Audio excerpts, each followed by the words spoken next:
The poor student sponsored by my mother impersonated me at school. At the crowded school gate, she quickly got into my car before me and loudly called out to me, loud enough for everyone around to hear, "Lily, my dear, I know we're close and calculating these things hurts our feelings, but we are not going the same way. You can't always hitch a ride in my car. Don't take advantage of our relationship to have my driver take you home." As soon as the words fell, everyone around cast contemptuous glances at me.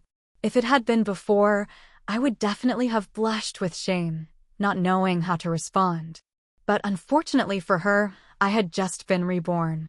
So, in front of everyone, I didn't hesitate to pull her out of the car, get in, and spit a mouthful of water in her face. To let you have a few peaceful days, you really don't know who you are, and you even say, "My driver?" Try calling out, see if he dares to answer. The noisy crowd fell silent as soon as my cold words rang out. I looked coldly and disgustedly at Grace, whom I had just pulled out of the car, her uniform askew. Without saying another word, I slammed the door shut and ordered the driver to drive. Grace only then came to her senses, banging on the car door, still putting on a pitiful act, asking me to open the door. "Miss, this isn't right." The driver turned back to look at me, hesitating, looking troubled. "Not right." I chuckled coldly. Seeing she wanted me to open the door, I wouldn't mind obliging. Taking advantage of her inattention, I unlocked the car door, and as soon as she opened it, I leaned back, raised my foot, and kicked hard. Grace, unable to dodge in time, hit her head hard on the door frame and fell to the ground. "Ah!" A miserable scream echoed from Grace, who was lying on the ground rolling around, her hands and feet covered in blood, her forehead swelling instantly. "Lily!" She finally reacted and roared angrily at me, her eyes bloodshot, but still not forgetting to twist black and white. "I didn't say I would never let you hitch a ride. But no matter how close we are, you can't take my car home every day. This is my family's car. Aren't you being too much?" "Too much." I found it funny, pointing at my own nose and laughing coldly, not hiding my contempt. "You asked me to open the door, and I opened it, didn't I? It's just that you didn't dodge in time and ran into the door yourself. Not to mention you falsely accused me. And also, what era is it now? Anyone can say whatever they want? You say this is your family's car, do you have proof? Open your dog eyes and see what brand of car this is. Wearing a few pieces of clothing to look like a person, you really think you are human." Having said that, I ignored her, closed the window, and ordered the driver to drive away. Seeing the driver's pitying look as he watched Grace crying and wailing through the window, my face immediately darkened. "Uncle Lee, don't forget who pays your salary. All these things, when my father returns to the country, I will report everything to him in full. Think about your son and restrain your sympathy. Don't be moved by people who aren't worth it." As soon as the words fell, Uncle Lee's sympathetic expression almost vanished instantly. He was originally my father's personal driver. Later, because my father was frequently traveling abroad to manage branches, he was assigned to be my personal driver. His son is my father's assistant, and his wife is the housekeeper in the family's old house, specializing in taking care of my grandmother. His whole family works for my family. I understood why Uncle Lee sympathized with Grace, because since my mother brought her home 6 months ago to gain a foothold in this house, she had tried her best to please everyone. She occasionally helped the maids pick vegetables and cook, or chatted with Uncle Lee while he washed the car. Gradually, the maids and drivers in the house all developed affection for her, and out of pity, helped her even more. The words I just said were to remind him not to forget who the real master was and whose service they were for. Since my father had entrusted him to me, he had to wholeheartedly work for me and not be concerned about insidious, hypocritical people like her. As soon as I arrived home, Auntie Lou, the housekeeper, immediately came forward to take the school bag from my hand. Seeing that I came back alone without Grace, the smile on Auntie Lou's face paused slightly. Then immediately she asked, "Miss, why are you back alone today?" Didn't Grace come back with you? I didn't answer, but went to wash my hands and went straight to the dining room to prepare for dinner. On the dining table, almost all the dishes were Grace's favorites, and the braised mackerel I had clearly ordered yesterday was nowhere to be seen. Instead, the braised ribs, Grace's favorite dish, were placed right in the center of the table.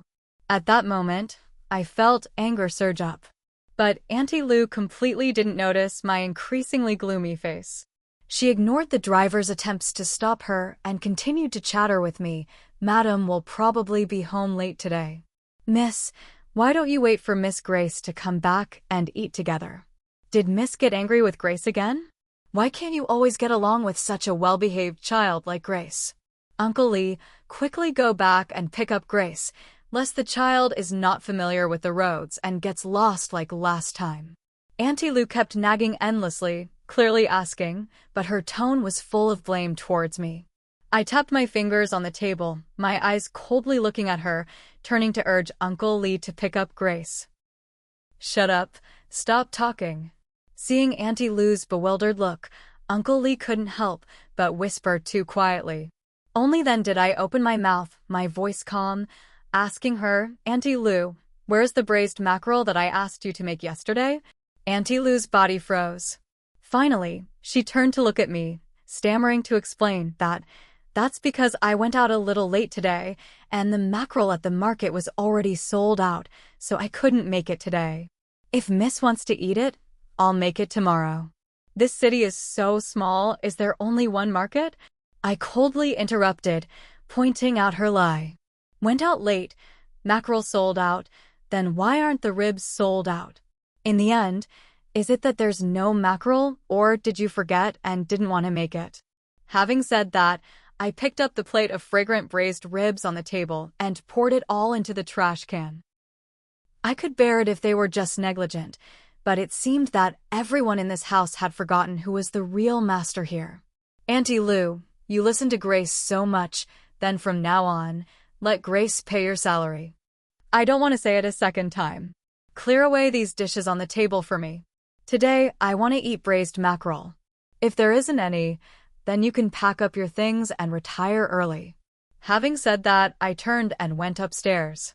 But as soon as I turned around, I heard Auntie Lou and Uncle Lee whispering, "Why is the young lady like this today?" Clearly, she never paid attention to these things before. Just as I put down my phone, feeling tired, I lay down on the bed, looking at the ceiling and gently rubbed my head, which was in a mess. Auntie Lou was right. If it were before, I definitely wouldn't have paid attention to these minor things.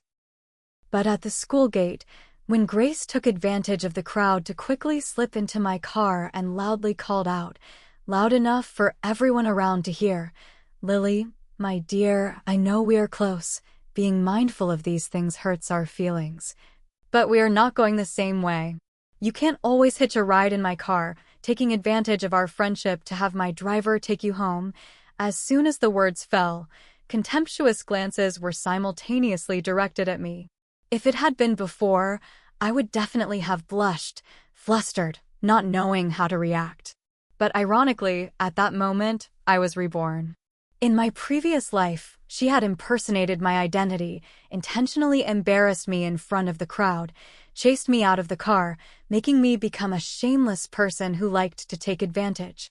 In front of all the schoolmates, I was despised by everyone. I wanted to expose Grace's hypocrisy in front of the whole school, to clarify my true identity at the parent-teacher conference. But unexpectedly, my mother came that day instead of Grace's parents, and in front of everyone, declared that she only had one daughter, Grace. I cried and asked my mother, "Why do you treat me like this? Why don't you acknowledge your own daughter?"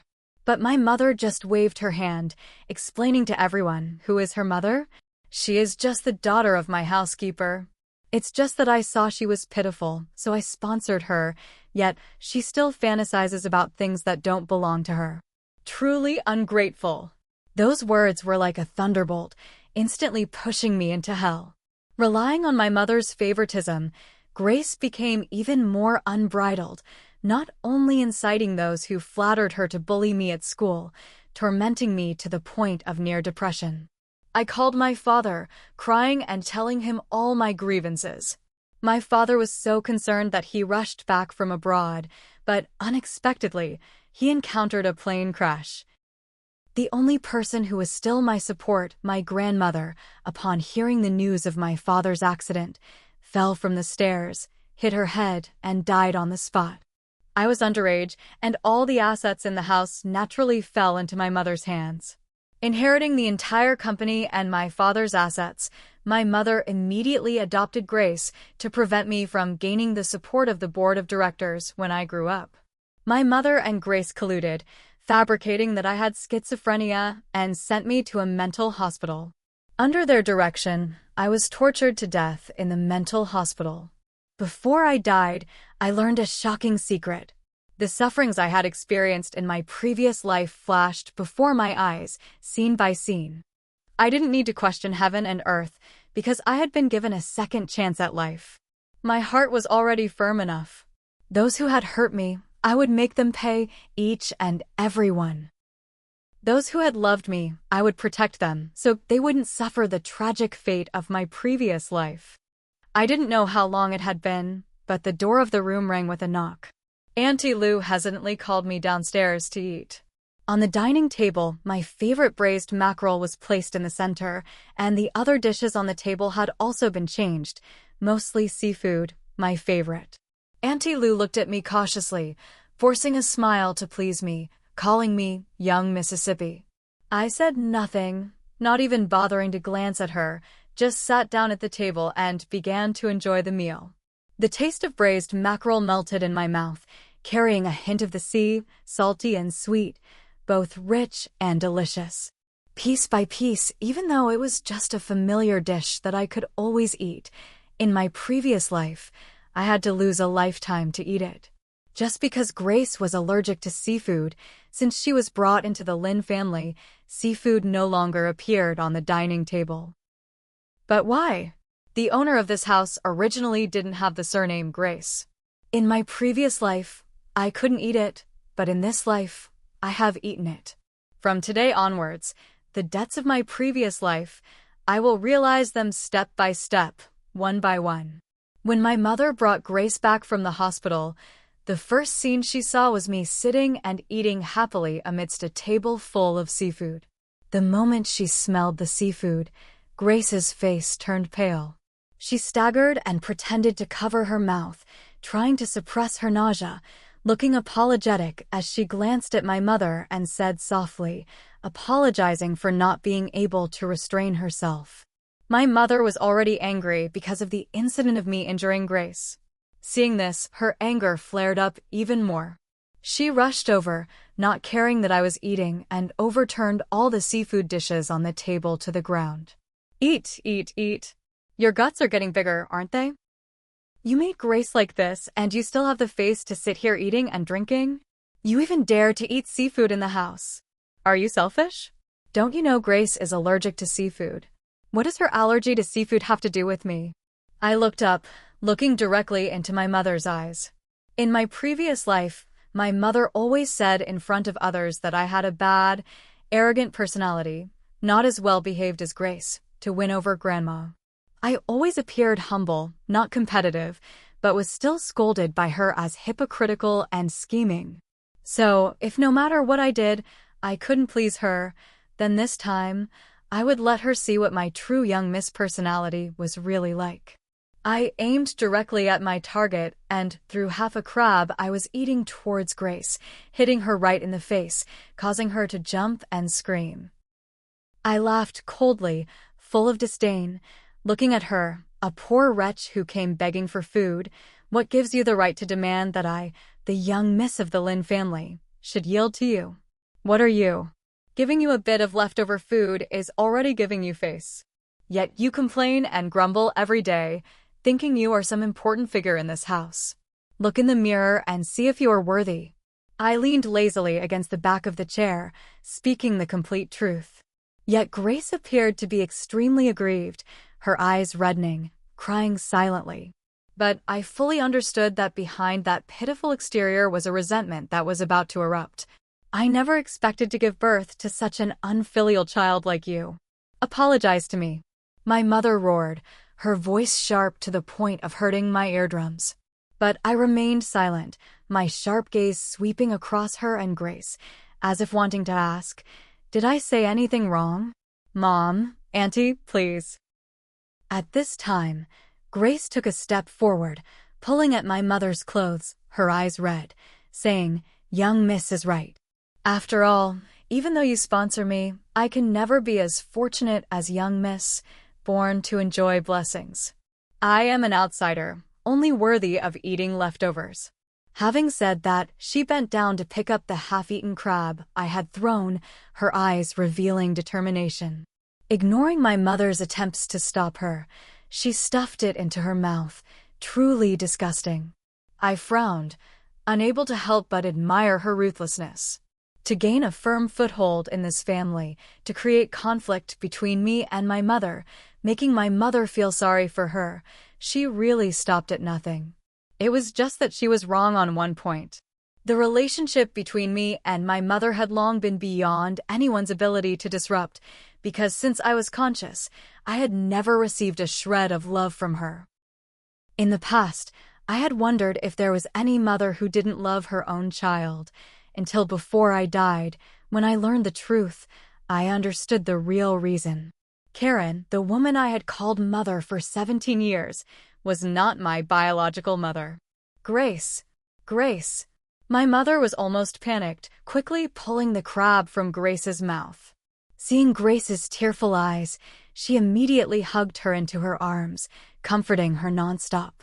After Grace calmed down, my mother remembered me, the culprit. "You wicked little bastard. You think I don't dare to deal with you? Look at what you've done to Grace. Today, I will beat this beast to death." I watched, unmoving, as my mother angrily raised her hand, intending to slap me. Just as my mother angrily raised her hand to slap me, a loud shout echoed from the doorway. The sound of a walking stick grew closer and closer. My mother suddenly trembled, her raised hand freezing in midair, not daring to lower it. The sound of the stick tapping on the ground became clearer and clearer. Karen's face gradually turned to fear. "Grandma, I greet you." Seeing the person who had arrived, I immediately rejoiced, running over. Ignoring Karen. "Grandma, I missed you so much." I hugged Grandma tightly, like a child acting spoiled. Recalling Grandma's death in my previous life, my heart felt like it was bleeding, tears uncontrollably streaming down. "Oh heavens, my precious. Why are you crying? Let Grandma see. Has my precious lost weight? Don't cry anymore. Grandma is here now. Grandma will protect you. Let's see who made my precious suffer grievances." Seeing me cry, Grandma's eyes were full of pity, patting my back gently, just like when I was little. When I stopped crying, Grandma lovingly touched my face, then pulled me to sit down on the sofa, turning to look at Karen. Grandma's face instantly changed. "My son is not home. You are really too arrogant." Today, if it wasn't because my granddaughter called and said she missed me, so I was in the mood to come here, I wouldn't even know when this house would be your turn to be in charge. Grandma pulled me to sit down on the sofa. Karen gritted her teeth in fear, not daring to raise her head. Seeing that she didn't dare to speak up, Grandma snorted coldly, hitting the marble floor hard with her stick, causing Karen to tremble instantly. "What you do outside, I don't care. But don't forget what your current position and status are thanks to. If you still dare to let my granddaughter suffer grievances, then you don't need to stay in this house anymore. And you." Grandma's eyes swept across Grace, her sharp gaze making her almost kneel down. She trembled with fear, saying, Grandma, don't call me Grandma. I only have one granddaughter, and that's my precious."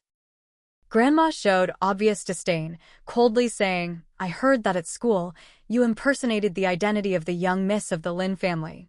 No, I didn't. Whether you did or not, you know it clearly yourself." Grandma stepped closer step by step, not giving Grace any chance to defend herself.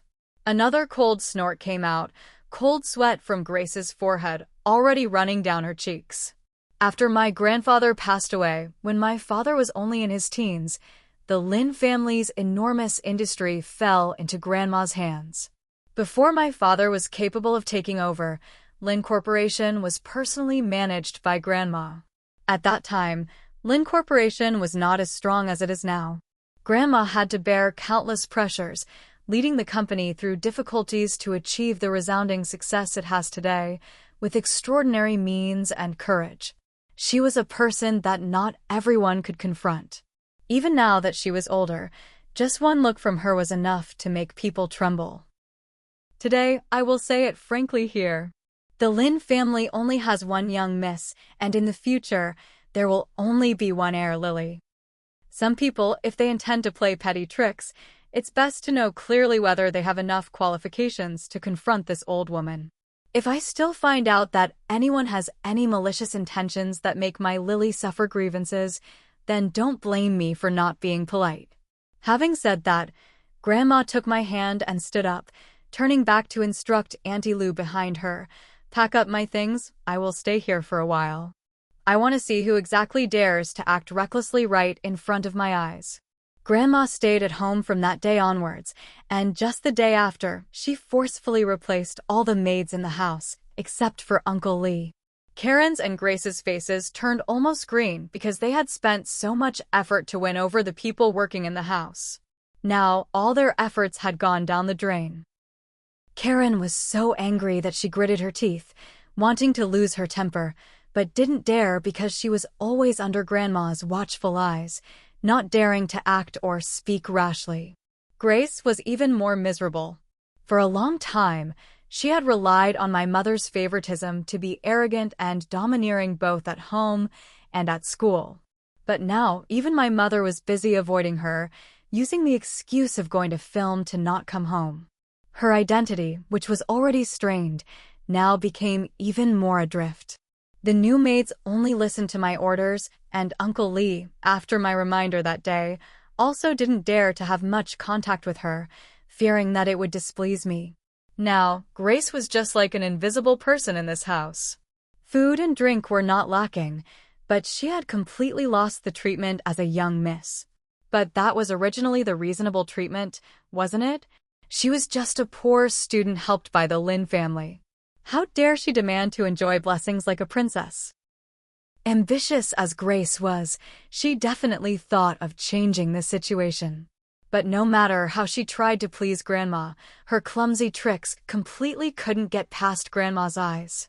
After her living expenses were cut, she finally had to obediently shut up.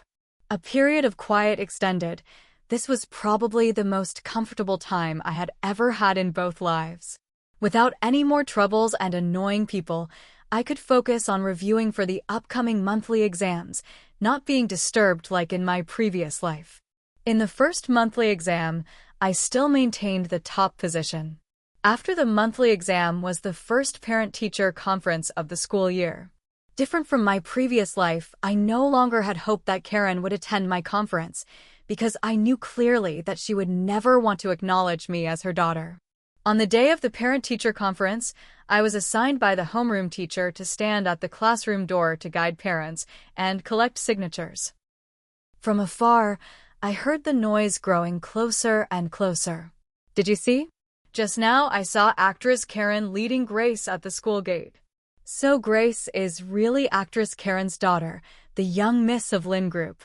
Definitely. I saw actress Karen even put her arm around Grace's shoulder, looking as intimate as mother and daughter. The gossiping mixed with surprise reached my ears. Familiar high heels sounds grew closer and closer, finally stopping in front of me. I glanced up, seeing Karen and Grace standing there, one full of arrogance, one complacent and triumphant. Grace intentionally glanced into the classroom, seeing that my seat was still empty. A hint of joy appeared on her face. She leaned close to me and whispered, "Just loud enough for 3 people to hear, sorry, okay? Auntie Karen pities me for not having parents here, so Auntie has come in place of my parents to this parent-teacher conference with me. You're surely not holding a grudge, are you?" "Oh, of course I'm not holding a grudge." I handed the signature book towards the two of them. Please sign quickly, other parents are still waiting. My face didn't have a trace of shame or sadness because Karen was not my biological mother. Who she wanted to attend the parent-teacher conference for was her business. It had nothing to do with me. Seeing that I didn't care at all, the two of them couldn't maintain their initial smug expressions anymore. Karen gritted her teeth, signing her name quickly and grumbling, "Keep acting tough." Humph. Some people really like to praise themselves. Karen's appearance immediately attracted the attention of all the parents and students in the classroom. As an actress, she still had some reputation in the entertainment industry. Surrounded by praises and compliments, Grace's back became even straighter. She kept glancing at me with provocative eyes. As for me, I ignored them, calmly returning to my seat. When the parent-teacher conference was about to begin, some late parents gradually appeared. The homeroom teacher entered the classroom. When she saw Karen standing next to Grace, a hint of surprise flashed across the teacher's face. Then she politely asked Grace, "Excuse me, this is..." "Hello, teacher. I am Grace's mother." Just like in my previous life, Karen declared loudly in front of the whole class that she was Grace's mother. She looked at Grace beside her, her eyes shining with the love and doting of a mother for her daughter. After introducing herself, she sincerely expressed to the whole class, "Because I am often at the film crew, and Grace's father is also very busy with business, the time we spend with and caring for her is very little. I really hope that you at school can be friends and help Grace, so that we can be more at ease." She maintained a humble attitude. Her tone was extremely gentle and sincere, like a mother wholeheartedly worried about her child, making everyone feel moved. "Teacher Karen, rest assured, we always like to play with Grace. Grace is really like Teacher Karen, gentle like you. Teacher Karen, rest assured, we will take good care of Grace. Definitely won't let anyone bully her." The whole class responded one after another, their eyes unintentionally sweeping over me, as if implying that anyone was me. The homeroom teacher, after clarifying Karen's identity, glanced around the classroom, her eyes finally stopping on me. Seeing that there was no one sitting beside me, she frowned slightly and whispered, "Lily, where are your parents? Aren't they coming today?" Her voice wasn't loud, but it was still loud enough for others to hear. Just as I was about to open my mouth to answer, I suddenly heard Karen's voice from behind. "Lily, didn't you tell your parents that today is the parent-teacher conference? This child, no matter how hard she tries, she still can't not tell her family about such an important thing, right? Her father is probably still waiting at the school gate, not yet gone home. Let me call him up here." As she spoke, she took out her phone, while explaining to the schoolmates and parents who didn't know the situation, "Sorry everyone, this child's father is my family's driver. Her mother is a maid in the house. This child grew up under my supervision. Her personality is very arrogant. This time, she asked me to attend the parent-teacher conference on behalf of her parents, but I refused. Parent-teacher conferences are big matters. How can I replace other people's parents, right, teacher?" Her words were gentle, but implied that I despised my parents' jobs, an ungrateful person. Sure enough, after she finished speaking, almost everyone looked at me with different eyes. Some parents even couldn't help but utter jeers. Truly ungrateful, not acknowledging her own parents. Giving birth to such a child, it's better to raise a dog. If I were her parents, I would have cut ties long ago. The situation was no different from my previous life. In my previous life, Karen's words had made me blush scarlet, feeling utterly disgraced. I would have rushed forward to question her, "Why do you do this? Why do you treat me like this? Clearly, I am your own daughter." But she would have mercilessly pushed me away, saying that I was exposed and had gone crazy, having mental problems. If at that time I had known clearly that the woman in front of me was not my biological mother, then I definitely wouldn't have acted rashly like in my previous life. Have you said enough? In the midst of the whispering and jeering of everyone, I raised my head, my eyes not having a trace of fear like in my previous life, only coldness and full of disdain. I hope that as a celebrity, you understand that your words and actions have a great influence on yourself and others. Can you take responsibility for everything you just said? Of course I can. Karen raised her head high, completely not taking my words seriously. But she didn't expect that she was about to suffer a heavy blow. I'm telling the complete truth. Before, I saw she was pitiful, so I turned a blind eye when this child impersonated the identity of my daughter. But now, I don't want to condone her vanity anymore. I want to affirm that only Grace is my only daughter. Oh, I didn't know that you had another daughter outside. As soon as the words fell, a deep male voice came from the classroom door. Hearing this voice, the smugness on Karen's face instantly froze. She turned her head to look towards the classroom door, and when she saw the person who had just spoken, her face turned pale, unable to stand steadily. Husband? Husband? Why did you come? Standing at the classroom door were my father and grandma, their faces gloomy, not knowing how much of Karen's words they had heard. My father was wearing a formal suit, exuding an imposing demeanor. As soon as he entered, the atmosphere in the classroom seemed to drop several degrees. Some parents in the classroom who worked for Lin Group immediately recognized my father and stood up, respectfully bowing, "Greetings, CEO Lin."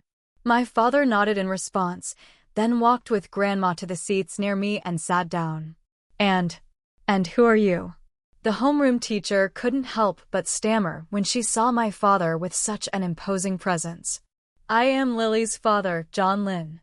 I came to attend my daughter's parent-teacher conference. The flight was a bit delayed, so I arrived late. Please forgive me, teacher. My father said softly, but his tone carried invisible pressure. What's going on? A parent whispered in confusion. Since my parents' marriage, news about CEO Lin's wife had once caused a sensation for a long time. Almost the whole country knew, not to mention my father often appeared on major financial magazines. Everyone was familiar with his face. There was no way someone could impersonate him. Moreover, just now when my father entered, Karen had called him husband, although not loud. Everyone heard it very clearly. Currently, the eyes of all the parents and students in the classroom were fixed on the two of them, everyone wondering why, in CEO Lin's words, Lily was his daughter, but his wife declared that Grace was her only daughter.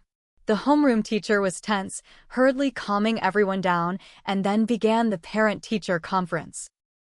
Different from the lively atmosphere in the previous life, this parent-teacher conference took place in a tense atmosphere. My father and grandma sat in the front row, folding their arms and attentively looking at the blackboard.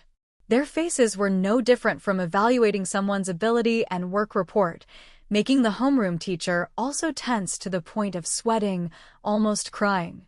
Until the teacher announced the monthly exam results, the atmosphere eased somewhat. As the top student in the class, I was praised and asked to share my learning experience with my classmates, and my father, as a model parent, was also asked to share how he had educated me. After a slight hesitation, my father, who rarely expressed emotions, looked at me with a rare hint of regret. I am not a good father. Because I am busy with work. Since you were little, the time I spent with you is very little. But I am very proud that you have grown up so excellently, even more excellent than I was back then. So today, I want to say sorry to you. Sorry for letting you suffer so many grievances. Sorry for not being by your side when you needed me the most. In the face of my father's regretful eyes, I couldn't hold back my tears.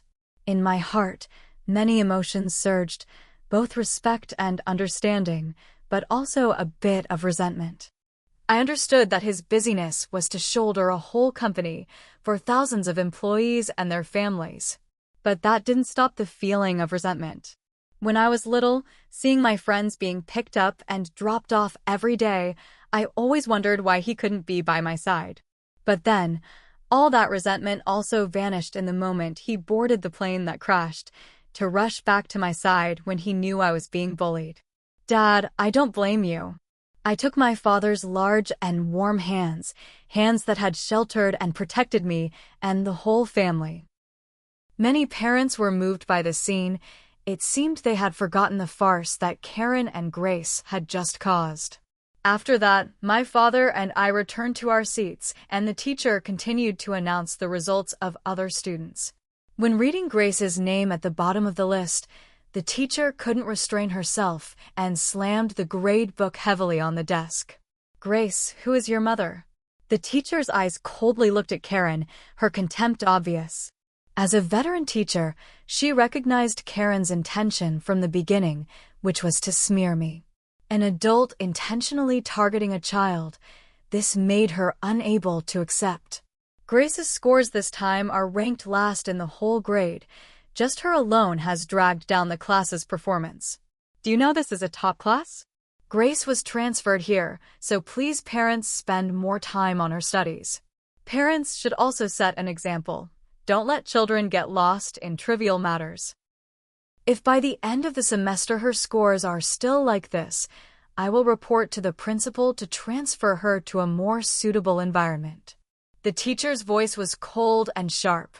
Karen's face turned from arrogant to indescribably ashamed. Grace also lowered her head, not daring to raise her head to look at her mother. In fact, since being transferred to this class, Karen had spent money to hire tutors, registered for extra classes for Grace, but her scores not only didn't improve, but even got worse. Different from my previous life when she tried to argue with the teacher, this time she only knew to remain silent because my father and grandma were sitting right there. After the meeting, mother and daughter secretly left the classroom silently. My father and grandma also left the classroom with me. I thought to myself that now Karen would have to explain to my father about this daughter who fell from the sky. The spacious villa was eerily silent. My father and grandma both kept gloomy faces. No one spoke first. In the suffocating atmosphere, Grace fearfully shrank back, hiding behind Karen, trembling like a quail. Finally, Karen forced a smile, trying to make up a reason to deal with my father. "Honey, I know you and Mom are angry at me. I didn't intentionally not attend Lily's parent-teacher conference at first. That child is the young miss of the Lin family. How many people flatter and dote on her? How could she lack someone to attend the parent-teacher conference for her?" She continued to speak in a hypocritical tone, and Grace, this child has no relatives here, can't find anyone trustworthy. Since I have sponsored her, I must also be responsible for her, right, honey? Grandma was trembling with anger, leaning on her cane as if wanting to hit Karen. "So you slandered my Lily as the child of a maid and driver in front of everyone? You think Kien Vi and I were standing outside, not hearing what you said? Or do you intend to deceive us like fools? If it wasn't for Kien Vi and I arriving in time today, my granddaughter would definitely have been bullied by you and this bastard daughter of yours. No, it's not like that." Karen knew that Grandma and my father had clearly heard every word she said. She was flustered, intending to find a reason to explain, but before she could open her mouth, I interrupted with a sentence that made her unable to argue back. Grandma, in one aspect, maybe she didn't exactly lie. I glanced at Karen with meaningful eyes. There are some things that now it's time to speak out. "Lily, what are you saying?" Grandma was stunned for a moment, asking me again. I lowered my head. "I'm saying, there's one thing she didn't exactly lie about. Grandma, Dad. Grace, from a certain angle, may actually have a sister relationship with me." As I spoke, I took out from my bag a blood kinship test report, placing it in front of the two of them. Grandma flipped through the report, her face full of anger. When she saw the result confirming the blood relationship, her eyes instantly filled with fury. "Karen, your guts are too big." Seeing Grandma angry, her chest heaving up and down with agitation, she threw the report onto the floor in front of Karen. Karen bent down to pick it up, but when she saw the truth that she had always tried to hide, she staggered, lost her balance, and fell to the ground. "No! This can't be true. It's fake. This report is fake." Karen frantically tore the blood kinship report into pieces, as if doing so could hide the truth. She looked at me fiercely, her eyes resentful, as if wanting to swallow me whole. Ungrateful wretch. I have painstakingly raised you for so many years, yet in the end, you betray your own biological mother. Just because I was a little biased towards Grace, you fabricated false evidence to frame me.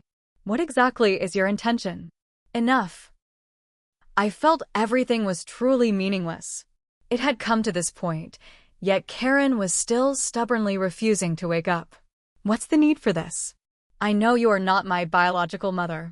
I coldly spoke the truth. Moreover, ask your conscience, how have you treated me over the years? Only you know it best. In my previous life, I had been sent to a mental hospital by her and Grace, enduring all kinds of torture. When I was being tortured to the point of near death, Karen came to see me for the last time and revealed all the truth. Only then did I know that she was not my biological mother. My biological mother was actually the woman my father loved most. That day, my mother was pregnant with me. Her health was not convenient for traveling, so the two of them decided to wait until after she gave birth to me to hold the wedding ceremony. But right before the day my mother was to give birth, Karen had arranged to climb into my father's bed and intentionally let reporters take secret photos and send those photos to my mother while she was in the hospital waiting to give birth. My mother, due to being too shocked, had a premature birth. After giving birth to me, my mother had postpartum hemorrhage and passed away on the operating table. After my mother passed away, my father was extremely heartbroken. He originally intended to never remarry in his life, but he couldn't resist Karen, who had had one night with him and then unexpectedly became pregnant. While my father was handling my mother's funeral, she intentionally spread this news. Because of this matter, Lin Group's stock price was affected. To maintain the reputation of the group, my father was forced to marry Karen. However, the condition was that she had to abort the child, because the Lin family could only have me as the sole heir. Karen achieved her wish of entering the Lin family, and relying on the Lin family's resources, quickly became a famous actress. At that time, I was too young to understand anything about these matters. In addition, my father didn't want me, a child who had just been born and lost her mother, to live in that pain, so he intentionally hid the truth. Therefore, since I had memory, I always thought that Karen was my biological mother. To consolidate her position in the Lin family, Karen always pretended to care about me, but in reality, behind my back, she never gave up the intention of having another child with my father. But since she stepped into the Lin family, my father had always been on guard. No matter what tricks she used, she could never get close to him again. Gradually, Karen couldn't pretend anymore. Finally, when I was 15 years old, my father went abroad to handle the company's expansion work. She used the excuse of wanting to help poor students and brought a girl home. In reality, that child was not some poor student, but her own biological daughter. That was the child she had with a former boyfriend before she came together with my father. To avoid being discovered, this child was sent back to her mother's home, considered as her sister's child. Grace was 2 years older than me, but to avoid suspicion, she had impersonated her identity, changing her age to be the same as mine. That was also the reason why Karen always favored her. And after my father and grandma passed away in my previous life, she didn't hesitate to transfer my ownership to her own name. Grace was originally her own biological daughter. You knew about this from how long ago? Grace's face was full of surprise, even a little panic. But I still calmly replied, no mother doesn't love her own daughter. I have a father and grandma who love me, so I don't believe that my biological mother wouldn't love me like them. Having said that, I slowly stood up, not wanting to say any more to her, turned and returned to my room. The subsequent things were not things I needed to worry about.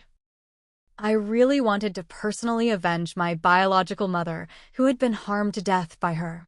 But in the past life, what Karen did was too secretive. If I rashly accused her, my father and grandma would definitely be suspicious. Therefore, some things should still be left for my father to investigate himself, then it wouldn't be too late for me to take action. My father acted very quickly, without any divorce agreement. He directly sent Karen to the so-called nursing home. After all, he had once given her a chance. As long as she was willing to sign the divorce agreement, take Grace away from here, and never appear again, then he could spare her. But Karen didn't want to. She would rather break everything with my father than divorce him. She even contacted my father's sworn enemy to try to kidnap me. Unfortunately, that plan was discovered by my father, and all those who intended to harm me were sent to prison. My father once asked me about my attitude towards this matter. I pretended to think for a moment, then said to him, "She seems to have lost her mind, Dad. After all, you have lived with her for many years. What needs to be done right now is to treat her, isn't it?" My words made my father understand immediately. Divorce would definitely affect the group, so if Karen didn't want a divorce, then there was no need to divorce. Family matters should not be made a laughingstock for the world. Let's use the excuse of mental illness to cover it up and send her to the nursing home belonging to Lin Group. This way, it could be ensured that Lin Group would not suffer any losses. Karen was sent to the nursing home so that she wouldn't have a chance to escape and cause trouble again, as well as to avenge me and my biological mother. A year after being imprisoned in the nursing home, I transferred her to a mental hospital abroad, cutting off her frontal lobe so that she became a person living without any awareness. She lived like that, like a fool without personality, suffering to survive. As for Grace, I naturally didn't spare her either. I took her abroad together, turning her into a caregiver at the nursing home, and unless Karen died, otherwise, she would never be able to leave that place. Wasn't she very loving towards her mother? A daughter naturally should take care of her mother for life. As for me, after this matter, I went with my father to my biological mother's grave. Looking at the tombstone, the woman with a face like mine, those gentle eyes seemed to be looking at me through the photo. For some reason, my tears fell. I thought if she were still alive, now I definitely wouldn't have to go through the sufferings of the past. I would be the happiest child in this world.